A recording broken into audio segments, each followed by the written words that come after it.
اعوذ باللہ من الشیطان الرجیم وما جعلنا لبشر من قبلک الخلد افإن مت فهم الخالدون. We granted not everlasting life to any mortal before thee. If thou shouldst die, shall they live here forever? Also, you can explain to us the meaning of this verse? In fact, this verse is utilized by Hazrat Muslim Islam to prove the death of Jesus Christ here on earth.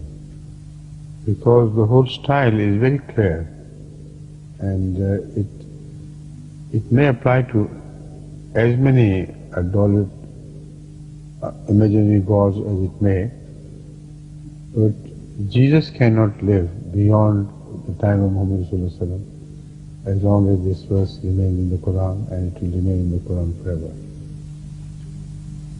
The word khuld can be differently translated by different scholars. Let them do as they like. But the very style of the verse and the expression is so clear, any man with sanity cannot draw any conclusion than the one I have suggested.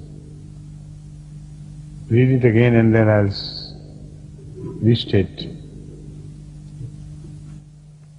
اعوذ باللہ من الشیطان الرجیم وما جعلنا لبشر من قبلک الخلد افإن مت فهم الخالدون. That's right.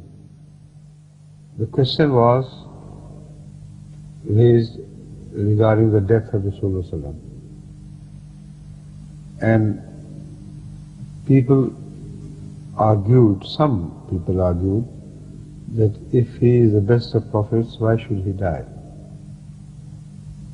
This was a background question which has been answered in this.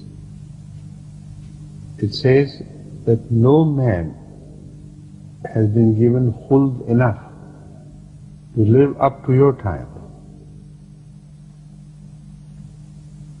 If you die, then all the previous men, will they or some of them will continue to live after you? This is the very clear verdict of this verse. If all people before you have died, not one is exception. So, if you die, will they be continued to live on in future? Obviously not.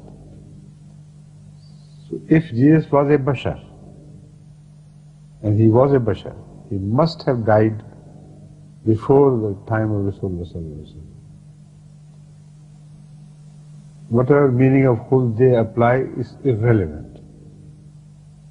This is the point which is relevant. He cannot live beyond the time of Muhammad Sallallahu Alaihi Wasallam, if he is a bashar. If you permit him to live on, then you must admit that he is Son of God, like Jesus Christ is believed to be by Christians. So then leave Prophet Muhammad Sallallahu Alaihi Wasallam and become a Christian. But you can't hold both.